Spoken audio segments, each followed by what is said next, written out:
వాన పడింది గైస్. ఇది చూడండి ఒకసారి ఇట్లా చూస్తే చూడండి అన్నీ ఉన్నాయి చూడండి. ఎన్ని వాటర్స్, చాలా వాటర్, మొత్తం వాటరే గైస్, ఓన్లీ వాటర్.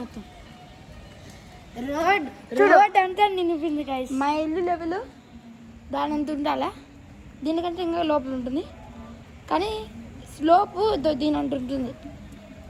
దీనంతా దానికంటే ఇంకా అంత లోపలికి ఉంటుంది. అంత లోపల వరకు ఇంకా నీళ్ళే ఉన్నాయి, నీళ్ళు. కాళ్ళు పెట్టి చూద్దాం అనుకుంటున్నా, కానీ భయం వేస్తుంది ఏమైనా ఉంటాయేమని. గైస్ ఏంటి లేవు గైస్, కానీ నీళ్ళు కూడా ఎక్కువ లేవు గైస్, ఇంతే ఉన్నాయి. అంతే గైస్, ఆడిపో కొంచెం మన దాటు. సో నేను ఉన్నాయి అంతే గైస్, అని ఉన్నాయి అంతే. బెంగళూరు గైస్, మనం బెంగళూరులో ఉన్నాం ఇప్పుడు. బెంగళూరులోనే ఇదంతా అయ్యేది.